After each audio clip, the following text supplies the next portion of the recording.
तो खोइस था नहीं कि भाई एक और वीडियो देख लिए आए हैं हम, ठीक है, तो चलिए देखते हैं। अब्राहा काबा से इतनी नफरत क्यों करता कि 60,000 फौज लेके काबा पर हमला कर दिया?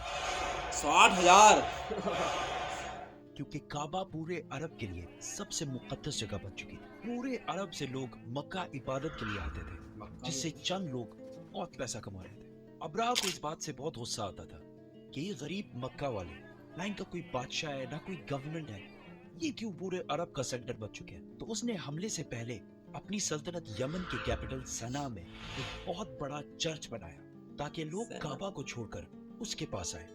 लेकिन ये प्रोजेक्ट पूरी तरह फ्लॉप हो गया। काबा को कौन छोड़ सकता है? के पास सिर्फ एक ऑप्शन बचा था, किसी तरह काबा को गिराया जाए। हैं? अब्राहा किसी बादशाह के घर में पैदा नहीं हुआ, बल्कि ये रोमन एम्पायर के एक छोटे से शहर के एक छोटे से बिजनेसमैन का गुलाम था। असल में मसला ये था कि यमन और हबशा की लड़ाई बहुत अरसे से चल रही थी, क्योंकि Yemen was dominated by juice, यहूदी, और हबशा में सारे क्रिश्चियंस रहते थे। तो क्या होना था?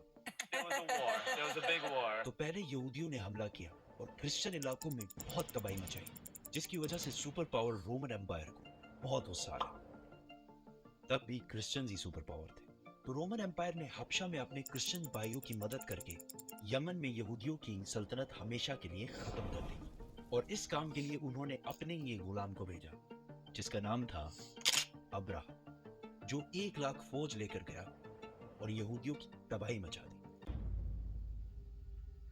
इस जीत के बाद अब्राहा बहुत ज्यादा स्ट्रांग हो गया और उसने यमन को अपने ही मुल्क हबशा से अलग कर लिया। हबशा के बादशाह को इस पर बहुत गुस्सा आया और उसने फिर एक फौज भेजी, लेकिन इस बार अब्राहा के खिलाफ।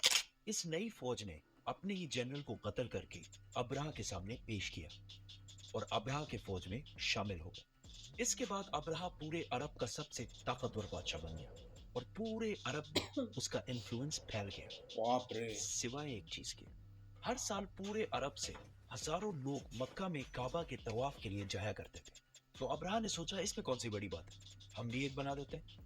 तो उसने अपने कैपिटल में एक आलीशान चर्च बनाया, जिसको उसने पूरे दुनिया के हीरे जवाहरात से भर दिया। ये बिल्डिंग पूरे अरब में सबसे खूबसूरत और आलीशान बिल्डिंग थी। अरबियों ने इससे पहले ऐसी कोई चीज नहीं देखी थी, लेकिन कोई भी इसकी इबादत के लिए नहीं आया और सब उसी पुराने काबा की तरफ जाते रहे। इतना खर्चा और इतना सब कुछ करने के बाद भी जब अब्राहा फेल हुआ तो उसके पास सिर्फ एक ही ऑप्शन बचा। तो उसने 60,000 लोगों की फौज जमा की और काबा पर हमला कर दिया। अभी तक जितनी स्टोरी हमने बताई है वो सिर्फ इस्लाम में ही नहीं बल्कि हिस्ट्री में भी लिखी हुई है, जो कि पुराने जमाने के अरबी इंस्क्रिप्शन से उठाई गई है।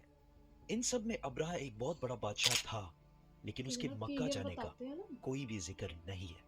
लेकिन रीसेंट फाइंडिंग्स में कुछ ऐसी यहूदी इंस्क्रिप्शंस मिली हैं जिसमें क्लियरली लिखा हुआ है कि अब्राहा ने एक जगह पर हमला किया था जिसमें उसे बुरी तरह शिकस्त हुई थी। तो अब बड़े बड़े हिस्टोरियंस भी इसको मक्का पर इसी हमले को करार दे रहे हैं, जिसमें अब्राहा अपने साथ कुछ हाथियों को भी लेकर गया था। अरबियों को पता था कि वो इनका मुकाबला नहीं कर सकते। कुछ कबीलों ने लड़ाई करने की कोशिश की, लेकिन अब्राहा ने उन्हें कहा कि वो कोई खून खराबा नहीं चाहता, वो सिर्फ काबा को गिराना चाहता है ताकि लोग काबा को छोड़कर उसके चर्च में आए।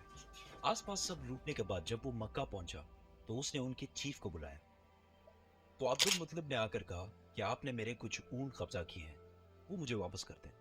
तो अब्राहा ने हंस कर कहा कि मुझे तो लगा तुम बहुत बहादुर शख्स होगे, तुम्हें तो अपने ऊंटों की टेंशन है। तो अब्दुल मुतलिब ने कहा कि मैं सिर्फ अपने ऊंटों का मालिक हूँ, इस घर का जो मालिक है वो जाने और तुम जानो, लेकिन इतना मैं बता दूं, आज तक कोई भी इस घर को नुकसान नहीं पहुंचा पाया। अल्लाह। अगले दिन अब्राहा ने अपनी फौज को हमले का हुक्म दिया, लेकिन उसका हाथी रुक गया और बहुत कोशिश के बाद भी वो नहीं हिला।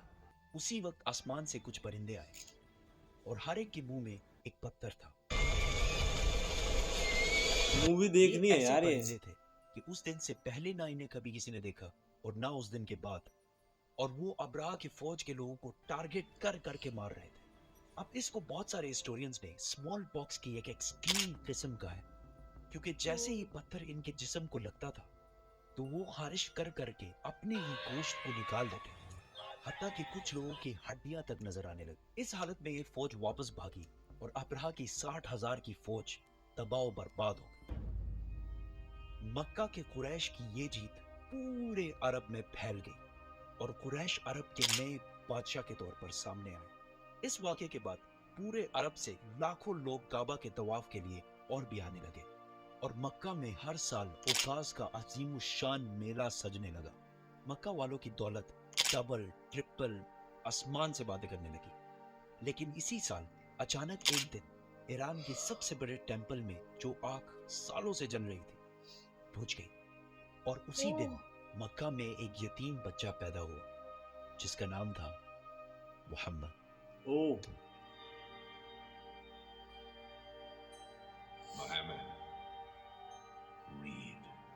रीड, क्या बात है यार, इनका सुनाने का तरीका है ना।